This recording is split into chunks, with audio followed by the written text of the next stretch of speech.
I never thought I'd be the kind of person who waited years just to get even. I used to believe karma handled everything, that if you stayed quiet and did the right thing, life would balance itself out. I was wrong.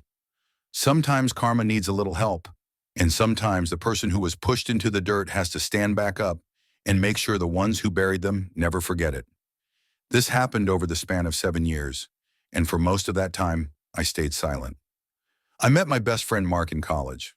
We bonded fast, the kind of bond where people assumed we'd known each other since childhood. Same sense of humor, same late-night ambitions, same broke student struggles. We talked about starting a business together one day, promised each other that if one of us ever made it big, we'd pull the other up with them. After college, life hit us differently.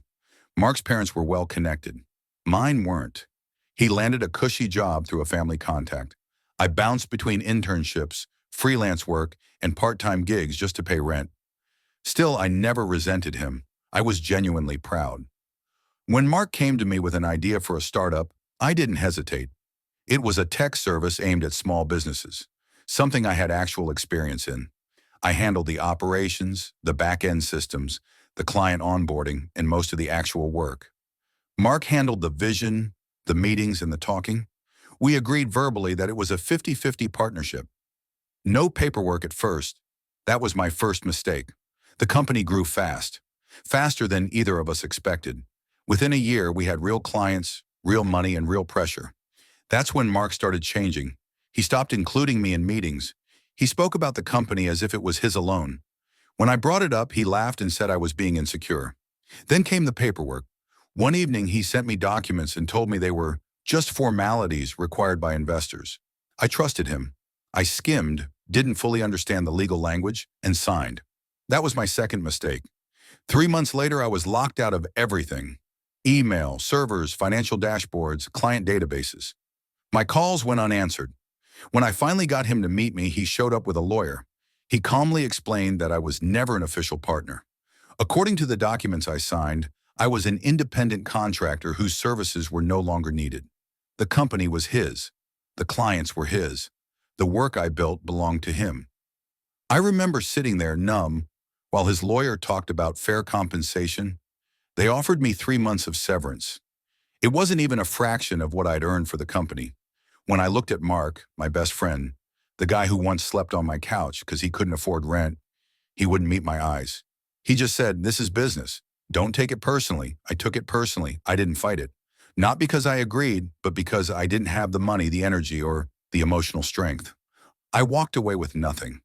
My reputation took a hit too, because Mark quietly told people I was unreliable and difficult to work with. For a long time, I was angry. The kind of anger that eats you alive. I replayed conversations, imagined confrontations, thought about public callouts, but eventually anger burned out and turned into something colder and sharper. Patience. I rebuilt my life quietly. I took contracts under my own name.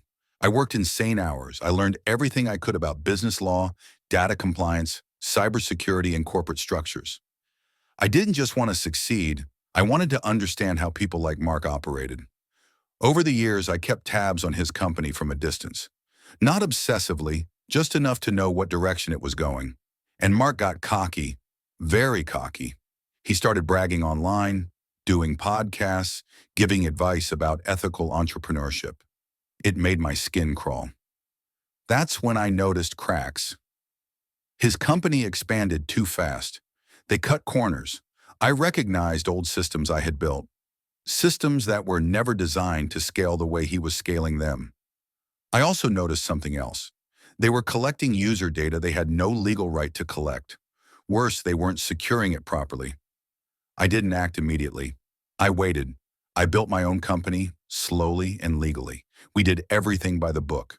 I hired experts, lawyers, compliance officers. We gained credibility. Then when the time was right, I positioned my company as a competitor. Not aggressively, just quietly better. Clients started switching. That's when Mark reached out after years of silence. He messaged me like nothing had happened, told me he admired what I'd built, suggested we catch up. I agreed, not because I wanted closure, but because I wanted information. Over drinks, he complained about stress, about regulators being annoying, about how hard it was to stay ahead of competitors. He accidentally revealed more than he meant to, about how they handled data, about how audits were mostly bluff. I smiled, nodded, and listened. Then I waited another year. During that time, I documented everything: public statements, client complaints, job listings that implied questionable practices. I consulted anonymously with regulatory experts and confirmed what I already suspected. What his company was doing wasn't just unethical, it was illegal. I didn't report him immediately. Instead, I prepared a full, airtight dossier: timelines, evidence, screenshots, archived pages, technical explanations written in plain language. I handed it over to the appropriate authorities, quietly, professionally, and anonymously. Then I stepped back. The investigation took months. Mark had no idea it was coming. When it hit hard. Audits, frozen accounts, clients panicking, media inquiries. The same press that once praised him now questioned his integrity. I watched from afar as his company unraveled. Investors pulled out, employees jumped ship, lawsuits followed. Eventually, the company shut down. The final twist came when a journalist reached out to me.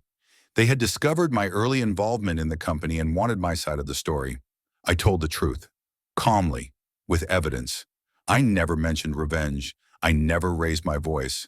I just explained what happened. The article went viral. Mark tried to contact me again. This time, his messages weren't confident. They were desperate. Apologies, excuses. He said he was under pressure back then, that he never meant to hurt me, that he hoped I could help him get back on his feet. I didn't reply. I don't feel joy about what happened to him. I feel peace, the kind that comes from knowing I didn't become cruel or reckless. I didn't destroy him out of anger. I simply allowed the truth to surface, at the right time, in the right way. Sometimes revenge isn't about screaming or humiliating someone. Sometimes it's about outgrowing them so completely that when their lies collapse, you're standing on solid ground while they're buried under their own choices. And if there's one thing I learned from all of this, it's that the most dangerous person isn't the one who shouts the loudest. It's the one who stays quiet, learns everything, and waits.